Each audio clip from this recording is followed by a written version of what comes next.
Hello යාළුවනේ ඔයාලා දැන් බලන්නේ සිනමා සෝන් සිංහල අපේ YouTube channel එක. අපි හදාගෙන ඉන්න හොඳම තැන සිනමාව ගැන කතා කරන්න. අද අපි බලලාවේ ධනුෂ්ගේ අලුත්ම ෆිල්ම් එක ඉඩ්ලි කඩේ. නමාලා හිතනවනේ ඇයි බං ඉඩ්ලි කඩේ කතාවක්ද කියලා? ඔව් එහෙම තමයි. නමුත් මේක නිකම් ඉඩ්ලි විකුණන කඩයක් ගැන නෙමෙයි.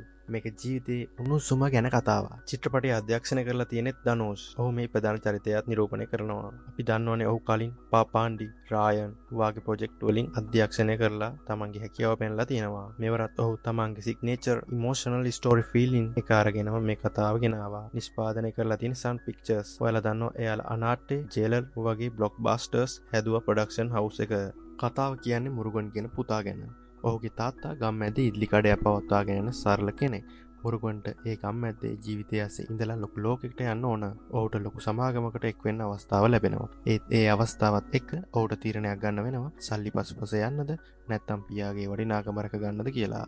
මේක නිකම්ම කතාවක් නෙමෙයි. මේකේ තියෙන්නේ අපේ පරම්පරාව, පවුලේ වටිනාකම, අපි කොච්චර ලොකු වෙන්න ගියත් අපේ මූලික දේවල් අමතක නොකරන්න කියන සලකුණු. ධනුෂ්ගේ ඇක්ටින් එක ගැන කිව්වොත් නියමයි බා. ඒක හදවතින්ම කරන පර්ෆෝමන්ස් එක.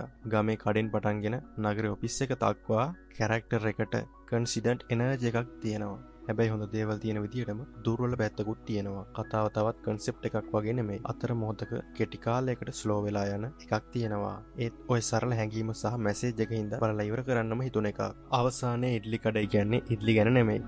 ඒක ජීවිතයේ රස ගැනයි. ගම්මැද්දේ සරල හැඟීම්, පවුලේ ආදරය, ලොකු වෙන්න ගියත් අපේ හදවත අමතක නොකරන්න කියන කතාවක්. ඒක නියමිටම කියනවනම් මම මේකට දෙනවා 10න් 7.5ක තර්ගුණයක්. අලුත්ම අයිඩියා එකක් නෙමෙයි. හැබැයි හදවතින් කියපු සිතට වැදෙන ස්ටෝරි එකක්. ඔයා ධනුෂ්ගේ ෆෑන් කෙනෙක් නම් ඔව් ගම්මැද්දේ සිම්පල් ජීවිතය ගැන කතා කරන මූවි බලන්න කැමති නම් ඉඩ්ලි කඩේ බලලාම යන්න. මේ රිවිව් එකත් හොඳයි කියලා හිතුනොත් ලයික් එකක් දාන්න, කමෙන්ට් එකක් දාන්න. අලුත් වීඩියෝ එකක් මිස් නොවෙන්න සබ්ස්ක්‍රයිබ් කරලා බෙල් අයිකන් එකත් ඔබන්න. අපි හම්බවෙමු ඊළඟ සිනමා සෝන් එපිසෝඩ් එකේ. එතෙක් හොඳ ඉඩ්ලි පේස් එකක් ගෙන ඉඳලා බලලා යන්න.